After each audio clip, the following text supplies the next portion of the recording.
Բարև ձեզ հարգելի հեռուստադիտողներ, Alpha News-ի Լոս Անջելեսյան տաղավարում ցես համար աշխատում է Ռոբերտ Գասպարյանը եւ այսօր մենք մեր տաղավարում քննարկելու ենք բավական ակտուալ թեմա 2029 թվականին Հայաստանը Վրաստանի հետ համատեղ կհյուրընկալի ֆուտբոլի աշխարհի միջև 20 տարեկանների աշխարհի առաջնությունը եւ այդ թեմայի վերաբերյալ մենք կզրուցենք Հայաստանի ազգային հավաքականի նախկին հարձակվող LA International FC ֆուտբոլային ակումբի մարզիչ Վյուլեն Այվազյանի հետ։ Ողջույն Վյուլեն, շնորհակալություն տաղավար գալու համար։ Ողջույն Ռոբերտ։ Վյուլեն, սկսենք լավից, հետո արդեն աստիճանաբար մի փոքր շիկացնենք թեման։ Դու որպես հաջողակ մարզիչ քո նախընտրած տարիքայինների խմբում, քո աշխատած տարիքայինների խմբում, քո թիմերի մեծ հաջողությունների են հասնում, արդյոք կարող է նման կարգի մրցաշարի անցկացումը մանկապատանեկան հավաքականներում եւ ակումբներում խաղացող երեխաների համար խթան հանդիսանալ, ել ավելի լավը լինելու կամ նպաստի երկրում ֆուտբոլի զարգացմանը, եթե օրինակ հիշենք նույն 2019 թվականին Երևանում կայացած Եվրոպայի երիտասարդական առաջնությունը, որ անցկացվեց ինչ եղավ եւ արդյոք սա կարող է դրական ազդակ հանդիսանալ հայկական ֆուտբոլի զարգացման համար։ Նախ ցանկանում եմ շնորհավորել բոլորիս, բոլոր այն մարդկանց, ովքեր ինչ որ ուղղակի կամ անուղղակի կերպով առնչություն են հայկական ֆուտբոլի հետ, ովքեր ցավում են հայկական ֆուտբոլի համար, անշուշտ մեծ նվաճում է, եթե չեմ սխալվում, թվով երկրորդ ամենակարևոր մրցաշարն է FIFA-ում աշխարհի առաջնությունից հետո։ Իրոք մեծ նվաճում է բոլորիս համար։ Կարծում եմ, որ ֆեդերացիան եւ իշխանությունները ամեն ինչ կանեն, որպեսզի հավուր պատշաճի ընդունենք այդ մրցաշարը, ունենք 3 տարի ժամանակ։ Այստեղ ուղղակի կան որոշ խնդիրներ, որոնք պետք է գտնեն հրատապ լուծումներ, ինչպես օրինակ դաշտերի հետ կապված խնդիրները։ Դաշտերի մասին հիմա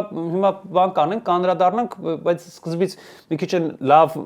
puzzle-ը հավաքենք սկզբից լավ մասերից, որովհետև իսկապես նման կարգի մրցաշարի անցկացումը լուրջ հեղինակություն է բարձրացնում Եվրոպայում, մասնավորապես կամ հիմա արդեն եթե այն ժամանակ Եվրոպայի առաջնությունն են հյուրընկալել, հիմա աշխարհի առաջնությունն է։ Ինչ դրական բաներ կարող ենք մենք դիվիդենդներ կարող ենք շահել մենք նման կարգի մրցաշարի անցկացումից, բայց նորից դու շատ ճիշտ շեշտադրեցի, դա 2029 թվականին է, մինչև այդ էլի ինչ որ իրադարձություն կա, դրա մասին էլ խոսենք։ Հիմա ինչ կարող է շահել Հայաստանը դրանից, կոնկրետ հայկական ֆուտբոլը, եւ այս պարագայում մենք հանում ենք ակումբային ֆուտբոլը, որովհետեւ ակումբային ֆուտբոլը ավելի շատ մասնավոր սեկտորի ներդրումների հաշվին է զարգանում, թե դա էլ ներառանք մեջ է։ Չեմ կարծում, որ կարելի է ակումբային ֆուտբոլը ներառել, քանի որ սա միջազգային մրցաշար է հավաքականների մակարդակով։ Այստեղ մեծ դեր կարող է խաղալ նաև սկաուտների գործոնը, որոնք կարծեմ, որ շատ կլինեն, քանի որ եթե հետ նայենք աշխարհի առաջնություններից, երիտասարդական աշխարհի առաջնություններից մեծ աստղեր են դուրս եկել համաշխարհային մրցասպարես եւ չմոռանանք, որ սա արդեն մինչեւ 17 տարեկանների մրցաշար չի, արդեն մինչև 20 տարեկաններ, որ ավելի մոտ է ազգային հավաքականի տարիքային շեմին եւ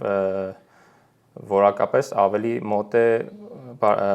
ազգային հավաքականների խաղին։ Այդ իսկ պատճառով կարծում եմ սկաուտները նույնպես կլինեն մեծականակ սկաուտներ կլինեն Հայաստանում, բայց գլոբալ առումով եթե խոսենք, որ այս ամենը կարող է ինչ-որ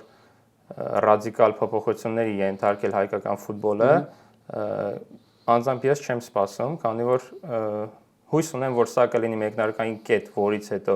ֆուտբոլը ավելի կզարգանա մեր մոտ, քան այժմ է, բայց եթե հետ նայենք, իր դրական կողմեր ունի, այո, եթե հետ նայենք, մենք ընդունեցինք մինչև 19 տարեկանների Եվրոպայի առաջնության եզրափակիչ փուլը եւ նաև ունեցել ենք Չեմպիոնների լիգայի ֆուտզալի եզրափակիչ խաղ Երևանում։ Այդ առումով մեծ աշխատանք է տանում ֆեդերացիան, կարծում եմ, որը շատ գովելի է։ Այո, միանշանակ դա մեծ նվաճում է, ուղղակի հիմա այստեղ նայենք Դեռևս չկա քաղաքների ցանկը, որոնք որ պետք է հյուրընկալեն աշխարհի մինչև 20 տարեկաների առաջնությունը։ Հիմա այն փաստի մասին, որը ասեցի կասեմ քիչ անց։ 2027 թվականին տեղի կունենա աշխարհի մինչև 20 տարեկաների առաջնությունը եւս եւ այն կհյուրընկալի Ուզբեկստանի եւ Ադրբեջան այդ երկու երկրները կհյուրընկալեն եւ նույնիսկ այսօր 26 թվականին դեռևս չկա այն քաղաքների ցանկը, որը պետք է հյուրընկալի մինչև 20 տարեկաների առաջնություն, ես փորձեցի փնտրել համացանցում, բայց առանձնապես որևէ ինֆորմացիա չգտա Ադրբեջանի վերաբերյալ։ Հիմա եկեք մասշտաբները համեմատենք Հայաստանի եւ Ադրբեջանի ֆինանսական կարողությունները, երկրի մասշտաբները եւ այն ներդրումները, որն անում է Ադրբեջանի ֆուտբոլի ֆեդերացիան իր երկրի ֆուտբոլում։ Համենայն դեպս ակումբային ֆուտբոլում տեսնում ենք ինչերի է հասնում Ղարաբաղ ֆուտբոլային ակումբը, այնտեղ պետական ներդրում է եւ նաեւ մասնավորի, բայց այնուամենայնիվ դա բարձր է պահում ադրբեջանական ֆուտբոլի նշաձողը։ Ու հիմա եթե համեմատվելու տեղ ունենք թե չունենք այս պարագայում եւ ինչ քաղաքներ, ինչ ենթակառուցվածքներ կան, որ կարող է Հայաստանը այսպես ասել, մենք կարող ենք, մենք մեզ թույլ կտանք։ Այո, կարող ենք, հյուրընկալում ենք, ստացել ենք, շահել ենք, բա հետո Հարցազրույցներից մեկում, եթե չեմ սխալվում, Արմեն Մելիքբեկյանի հարցազրույցներ, ես ինչքանով որ տեղյակ եմ, 3 քաղաք է հյուրընկալելու՝ Երևանը, Վանաձորը եւ Դիլիջանը։ Ներկայապային 3 քաղաքում էլ ենթակառուցվածքների խնդիր ակնհայտ է, քանի որ ստանդարտներին համապատասխանող ստադիոն, եթե չեմ սխալվում, միայն հանրապետական մարզադաշտն է։ Բայց նորից 3 տարի առջևում ունենք եւ հույս ունեմ, որ եւ Վանաձորում եւ Իջևանում եւ նաեւ Երևանում կկառուցվեն մարզադաշտեր այս ընթացքում ու չի ստացվի այնպիսի տպավորություն, որ հյուրընկալում են երկու երկրներ, բայց հիմնականում միայն Վրաստանում է լինում։ Ինչպես այս աշխարհի առաջնությունը մեծ մասը ասում են Միացյալ Նահանգներ, Կանադա, Մեքսիկա, բայց հիմնականում Միացյալ Նահանգներում եւ 1-2 քաղաք Մեքսիկայում եւ Կանադայում, բայց լավ է հույս ունենալը, դա շատ լավ է, որ մենք ունենք հույս, որ կարող է 3 տարում մենք կարող ենք կառուցել միջազգային չափորոշիչներին համապատասխանող առնվազն 2 ստադիոն, որովհետեւ մենք ունենք բազմաչարչար հանրապետականը, որը ամեն տարի ես ուղղակի չեմ հասկանում ինչպես չեմ որակազրկում հանրապետական ստադիոնն ամեն տարի այնտեղ էլ Համերգ, էլ Ջենիֆեր Լոպես, էլ Պորտուգալիայի հավաքական ամեն ինչ խառնում է իրար այնտեղ եւ չգիտեմ ուղղակի ոնց է դիմանում հանրապետական ստադիոն, նախ որակազրկելուց զատ ինչպես է դիմանում հանրապետական ստադիոնն այդպեսի ճնշմանը։ Եվ 3 տարում 2 ստադիոն ինձ համար համենայն դեպս անհավատալի է, ինչու, որովհետեւ մենք 7 տարի է, մենք լսում ենք, որ 2018-19 թվականներից մենք լսում ենք, որ մենք պետք է ունենանք նոր ստադիոն, ամեն տարի այդ նույն խոսակցությունը կա, որ 30,000-անոց ստադիոն, չգիտեմ, 40,000-անոց ստադիոն, ինչ որ պայմանական թվեր է հնչում 100 միլիոն, 80 միլիոն, 400 միլիոն, այսպես, ու չկա ոչինչ։ Բառացիորեն նույնիսկ առաջին քարը չկա դրված 6 տարվա մեջ մի ստադիոն։ Այդ դեպքում մենք ոնց ենք կառուցելու 3 տարվա մեջ 2 ստադիոն։ Ըստ քեզ դու որպես ֆուտբոլի ներսի մարդ բարդ հարց տվեցի։ Հարցը իրոք բարդ է, եթե հիշողությունս ինձ չի դավաճանում, մի ամիս առաջ 17 տարեկանների Եվրոպայի առաջնության խմբային մրցաշար անցկացվեց Երևանում, մեր հավաքականը էլի 3 խաղերն էլ անցկացվեց հանրապետական մարզադաշտում, ինչը այդքան էլ լավ փորձ չի։ Ես հիշում եմ, երբ որ մենք խաղում էինք մինչև 17 տարեկանների հավաքականում, մեր խմբային մրցաշար անցկացվում էր Սերբիայում եւ նույնիսկ Բելգրադը չէր հյուրընկալող քաղաքը, այնտեղ խաղում էինք մենք 5-րդ, 10-րդ քաղաքներում, կարծեմ դա խթան է ռոպագանդելու ֆուտբոլը ավելի փոքր քաղաքներում, այդ իսկ պատճառով եւ Երևանում եւ մնացած քաղաքներում պետք է առնվազն 1 ստադիոն միջազգային նորմերին համապատասխանող, եթե մենք հանձնենք առել այսպիսի լուրջ մրցաշար հյուրընկալելու համար։ Կարծեմ, եթե FIFA-ն վստահել է այդ մրցաշարի անցկացման պատիվը մեզ, ունի ինչ-որ երաշխիքներ, կարծում թե պետական մակարդակով, թե ֆեդերացիայի կողմից, այստեղ մնում է միայն սպասել եւ տեսնել արդյունքները։ որովհետև Վրաստանի հայտի հաստատումը ինքնին առանձին Վրաստանի հայտի հաստատումն ինքնին կարծես թե սովորական պետք է թվար հաշվի առնելով վրացական ֆուտբոլի վերջին տարիների զարգացումը, այսինքն բումը վրացական ֆուտբոլի, ես չեմ խոսում հենց կոնկրետ ակումբային ֆուտբոլի մասին, որտեղ որքան էլ որ զարմանալի է մեր ակումբային ֆուտբոլն անհամեմատ ավելի հեռու գնացող տեսք ունի, համենայն դեպս մենք արդեն խմբային փուլ ենք մասնակցում, play-off ենք դուրս գալիս, դա ես վստահ եմ, որ հաջորդ մրցաշրջանում Հայաստանի չեմպիոնով էլ դառնա այս տարի թե Նոան, թե Արարատ Արմենիան, թե Փյունիկը, թե Ալաշկերտը, նպատակ են իրենց առջև դնելու Եվրոպա լիգայի հիմնական փուլում խաղալու կամ նույնիսկ Չեմպիոնների լիգայում ինչու ոչ։ Իսկ վրացական ակումբային ֆուտբոլը կարծես թե ինչ-որ մի փոքր այսպես մնացել է նույն տեղում, թեպետ մի բան էլ ասեմ, մի քանի տարի առաջ Դինամոյի դերբին, երբ որ ես Վրաստանում Թբիլիսիում ականատես եղա, Դինամո Թբիլիսի, Դինամո Բաթումի, այնտեղ Թբիլիսիում 40,000-ից ավել հանդիսականներ եկել այդ հանդիպմանը հետևելու, այնտեղ Խվիչայի էֆեկտներ, Խվիչակ Վարացխելյան այն ժամանակ մի քանի խաղ Դինամոյում էր հանդես գալիս, այնպես որ դա մի կողմ թողնենք, բայց Հայաստանը, նորից ենք նշում, մենք չունենք այն կարգի մարզադաշտ, որը կարող է այս պահին գոնե թեթևացնել հանրապետականի բեռը, որտեղ հանրապետականում խաղում է Հայաստանի ազգային հավաքականը, երիտասարդական հավաքականը, մինչև 17 տարեկանների հավաքականը, նորից համերգներ են այնտեղ տեղի ունենում եւ չկա որևէ հեռանկար։ Ես հիմա դու շատ լավ օրինակ բերեցիր, ես հենց այդտեղ էլ ուզում էի տանել, երբ որ Սերբիայում դուք մասնակցում եք մրցաշարին, Սերբիան էլ, Խորվաթիան էլ, նախկին Հարավսլավիայի հանրապետություն, այսինքն մոտավորապես նույն կարգի իրավիճակ էր եւ Խորհրդային Միության փլուզումը, Հարավսլավիայի փլուզումը այնտեղ էլ էր պատերազմ, մեզ մոտ էլ էր պատերազմ, բայց տարածքային մոտավորապես նույն չափերով Սերբիան, Խորվաթիան,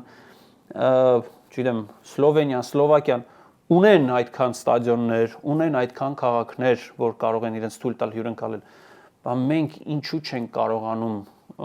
ունենալ նման կարգի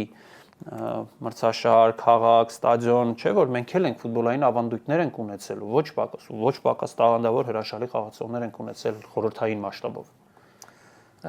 Խոսք գնաց խորհրդային միության մասին, ես երբ որ հետ եմ նայում կրկին, հետ խորհրդային երկրների բոլոր մայրաքաղաքներում եւ երկրորդ քաղաքներում կա նաեւ փակ մարզադաշտեր, մանեժ կոչվածը։ Դա նույնպես կարծեմ, որ ֆուտբոլի խթանող հանգամանքներից մեկն է, քանի որ կլիմայական պայմանները այդ երկրներում միշտ ավելի խիստ են եւ ծմրանը խնդիրներ են ունենում ֆուտբոլիստները մարզվելու հետ, արհեստական խոտածածկի մաքրման խնդիրներ կան, եղանակային պայմանների խնդիրներ կան։ Սրանք թվում է թե փոքր հարցեր են, բայց իրականում շատ մեծ եւ հրատապ լուծումներ են պահանջում ու շատ շտապ, եթե ցանկանում ենք զարգացնել հայկական ֆուտբոլը։ Նաեւ կուզենայի խոսել Վրաստանի ու Հայաստանի միջև զուգահեռներ անցկացրեցինք։ Վրաստանը իմ կարծիքով Վրաստանը ընտրեց հավաքականների զարգացման ուղին, այդ իսկ պատճառով մի փոքր դու պետք է երկրորդ պլան դնես քո ակումբային ֆուտբոլը, քանի որ եթե ցանկանում ես որ հավաքականդ խաղան վրացի ֆուտբոլիստներ, դու պետք է ավելի շատ վրացի ֆուտբոլիստներ ներգրավես ակումբում։ Եվ հնարավոր է որ առաջին մի քանի տարում այդ անփորձ ֆուտբոլիստները արագ արդյունք չգրանցեն ակումբային ֆուտբոլում, բայց այստեղ հարցը թե ինչն է քո համար առաջնային, քո ազգային հավաքականները, քո ազգային ֆուտբոլը, թե ակումբային ֆուտբոլը, գումարները, էլիտ play-off-ում հայտնվելը կամ մի քանի փուլ անցնելը, այո, բիզնես տեսանկյունից եթե նայենք։ Այդ իսկ պատճառով այստեղ էլի նշել եմ, որ կարծում պետք է եւ ֆեդերացիան եւ ակումբները իրենց հերթին օգնեն եւ խթանեն, որպեսզի ավելի շատ հայ ֆուտբոլիստներ ներգրավեն իրենց ակումբներում, որպեսզի Հայաստանի հավաքականներում մասնավորապես մանկապատանեկան հավաքականում խաղացող ֆուտբոլիստները ավելի բարձր մակարդակի մեջ խաղան։ Իսկ մենք նայում ենք 17-19 տարեկանում խաղացող ֆուտբոլիստները բարձրագույն խմբի մասին խոսք չկա չեն խաղում, իսկ առաջին լիգայում արդեն վաղուց այն տեմպը եւ այն որակը չէ, ինչ որ 10 տարի առաջ էր։ Այո։ Բիզնես տեսանկյունից խոսք գնաց, մարզադաշտերի կառուցումը եւս բիզնես է։ Եվ այդ բիզնեսը պետք է արդարացնի իրեն, այդ բիզնեսը պետք է պահպանել, որովհետև հիմա պատկերացնում ենք պայմանական Վանաձորում կամ պայմանական Իջևանում, որը մեղմ ասած բուրըն կյանքով չի ապրում բացարձակապես ոչ ֆուտբոլային, ոչ հասարակական կյանքով, շատ բուրըն կյանքով չի ապրում, Հայաստանում բուրըն կյանքով համեմատաբար ապրում են Գյումրին եւ Երևանը ամենայն հարգանքով, բայց այդպես է։ Հիմա այնտեղ կյանքը մի փոքր ավելի նվազ բուրն է, քան Հայաստանի առաջին երկու քաղաքներում։ Հիմա պատկերացնենք այնտեղ կառուցվում է 17000-անոց ստադիոն, պայմանական եմ ասում, միջազգային չափորոշիչներին համապատասխան, որտեղ կարելի է օրինակ Եվրոպա լիգայի հանդիպումներ անցկացնել, օրինակ։ Բայց չկա թիմ Իջևանում որպես այդպեսին չկա մի թիմ, որը խաղա բարձրագույն խմբում, եւ այդ ստադիոնը պետք է անընդհատ պահել, մշակել, նենց անել, որ պատերի գույնը չխամրի, խոտածածկը միշտ բարձր որակի լինի, բարձր մակարդակի վրա լինի եւ այլն եւ այլն։ Այդ ամեն ինչը անելու համար գումար է պետք եւ պետությունը որ հանձ չի առնում այդտեղ ինչ որ ներդրում անելու, որտեղ եթե հանձնարներ արդեն մի ստադիոն գոնե սարքած կլինենք մենք այս ընթացքում։ Իսկ մասնավորն էլ անընդհատ պետք է ներդրում անի եւ այդ ներդրումները պետք է իրեն արդարացնեն, որպեսզի ինքը նորից ներդրումներ անի։ Բայց այսօր մենք տեսնում ենք, որ չկան այդպիսի ներդրումներ հայկական ֆուտբոլում։ Սկսել են նոր ինչ որ չափով ինչ որ մի բաներ կառուցել, Նոհան մարզադաշտ կառուցում ասում են, Ստեփանավանում Ջևան Չելոյանցն է ստադիոն կառուցում, էլի ըստ լուրերի, բայց դրանք շատ դանդաղ են այդ ամեն ինչը տեղի ունենում եւ բիզնես տեսանկյունից այդքան էլ շահեկան չէ Հայաստանում ներդրում անել, հետո որտեղից են ստանալու այդ գումարը։ Արդյոք դա եւս խանգարող հանգամանք չէ, որ բիզնեսը չի արդարացնելու ըստ քեզ։ Միանշանակ խանգարող հանգամանք է եւ ուղիղ կորելացիա եմ տեսնում այդ ամենի մեջ։ Բիզնես ներդրողը ուզում է շատ արագ եկամուտ տեսնել, հետ վերադարձնել իր գումարները, այլապես չի ներդնի գումար եւ չի գնի ակումբ։ Այստեղ մնում է, ճիշտ նշեցիր, պետական մակարդակով ֆեդերացիայի կողմից ավելի շատ կամ պետության կողմից, ինչպես ես հիշում եմ Բելարուսում այդպես էր, բոլոր ակումբներին պետական մակարդակով սուբսիդավորում էր հատկացվում։ Այո, Ղազախստանում էլ էր այդպես։ Ղազախստանում նույնպես, նրանք էլ հետխորհրդային երկրներ են։ Կարծում եմ, որ այստեղ պետությունը անելիք ունի եւ այդ ամենից հետո նոր կարող ենք սպասել, որ ինչ որ գլոբալ եւ մեծ փոփոխություններ կլինեն։ Եվ Վյուլեն դարձյալ խոսելով 29 թվականին տեղի ունեցող մրցաշարի անցկացումից դեռ 3 տարի կա, այսպես կամուրջ փորձ են գցել այստեղից Միացյալ Նահանգներից Երևան, որովհետեւ մի քանի շաբաթ առաջ այստեղ Լոս Անջելեսում տեղի ունեցավ Փայֆայի կազմակերպված հերթական սելեկցիոն աշխատանքների եզրափակիչ փուլը եւ մի շարք երեխաներ ընտրվեցին, որոնք պետք է փորձաշրջան անցնեն Հայաստանի իրենց տարիքայինների հավաքականում, այ հերուն նայելով դեռևս 3 տարուց ավելին դեռևս կա։ Ունենք ըստ քեզ այստեղ Միացյալ Նահանգներում այնպիսի կադրեր, որոնք որ կարող են ինչ որ չափով այնպիսի ֆուտբոլ խաղալ, որ կարող են օգնել Հայաստանի հավաքականի մասնակցել այդ մրցաշարին, որովհետև դու շատ լավ նշեցիր, մինչև 20 տարեկանների մրցաշարին կարող են մասնակցել այն ֆուտբոլիստները, ովքեր նույնիսկ ազգային հավաքականին են մոտ։ Հիմա փաստացի, եթե մրցաշարը լիներ այս տարի, Լամին Յամալը կարող էր մասնակցել այդ մրցաշարին, որովհետև դեռևս 20 տարեկան չկա։ Ու այդպես շարունակ նման ֆուտբոլիստներ շատ կան, Բավարիայից Կարլը կարող է մասնակցել փոքրիկ կա արդյոք դու տեսնում ես արդյոք այդ հեռանկարը որպես մարզիչ, որն աշխատում է մանկապատանեկան թիմերում։ Մենք ունենք երեխաներ 2009 եւ 2010 թվականներից ծնված ֆուտբոլիստներն են մասնակցելու այդ աշխարհի առաջնությանը։ Մենք ունենք այստեղ երեխաներ, ովքեր հույս են ներշնչում, քանի որ ես չեմ նայում այս ամենը որպես կարճաժամկետ, ես տեսնում եմ այնտեղ խաղացողներ, ովքեր ու համոզված են, որ իրենք 14-ում այլ տեսք ունեն, 17-ում լրիվ այլ տեսք, քանի որ ունեմ այդ փորձը, թե իմ հետ խաղացող խաղանկերներին նայելով, թե այլ ֆուտբոլիստներին նայելով, ովքեր իմ աչքի առաջ են եղել, ովքեր 13-ում լրիվ այլ տեսք ունեն, իսկ 17-ում լրիվ այլ տեսք։ Եվ հակառակը, ովքեր 13-ում ոչինչով աչքի չէին ընկնում, իսկ 17-ում փայլում էին։ Այդ իսկ պատճառով ես այստեղ տեսնում եմ ֆուտբոլիստներ, որոնք կարող են մասնակցություն ունենալ այդ միջոցառմանը եւ դա նույնպես մեր պատիվն է մենք ամեն ինչ անում ենք այստեղ գտնվող հայ համայնքը, որպեսզի ֆուտբոլային առումով օգնենք մեր Հայաստանի հավաքականին, կադրեր պատրաստենք, ուղարկենք, որոնք հետագայում պիտանի կլինեն։ Մի քանի օրից մինչև 14 եւ 15 տարեկանների հավաքականն է անցկացնելու զարգացման մրցաշար Երևանում։ Ունենք երկու հավաքականներում իրար ունենք 6 խաղացող, 7 խաղացող, 6 թե 7 խաղացող, ովքեր մեկնել են Հայաստան եւ միացել են հավաքականին, դա կարծում շատ մեծ թիվ է։ Ամերիկայից 6-7 խաղացող հավաքականներում դա մեծ թիվ է։ Դա խոսում է այն մասին, որ մենք ճիշտ ուղու վրա ենք այստեղ եւ 19 տարեկանների արդյունքները նայելով, որը շատ ուրախալի է կրկին, մեծ հույս ունեմ, որ շատ շուտով փոփոխությունները ավելի ակնհայտ կլինեն։ Դա աստված, Վյուլեն, արժևում շատ ճիշտ նշեցիր, 3 տարի ժամանակ կա եւ դեռ ամեն ինչ կարող է փոխվել դեպի լավը, ներդրումները կան, ֆուտբոլը զարգանա, մենք էլ այստեղից ուրախանանք, հետո ունենանք հնարավորություն նաեւ այնտեղ գնալու, ուրախանալու եւ մեր հավաքականների կողքին լինելու, աջակցելու հայկական ֆուտբոլի զարգացմանը։ Շատ շնորհակալ եմ քեզ, որ ժամանակ գտար, քո խիտ գրաֆիկում մարզումները թողեցիր եւ եկար մեր տաղավար զրուցելու համար, շնորհակալություն։ Շնորհակալ։ Հարգելի հեռուստադիտողներ, LA International FC ֆուտբոլային ակումբի մարզիչ Վիրան Այվազյանն էր մեր տաղավարում, շարունակեք հետևել Alpha News-ին, ես Ռոբերտ Գասպարյանն եմ, շնորհակալություն ուշադրության համար եւ ցտեսություն։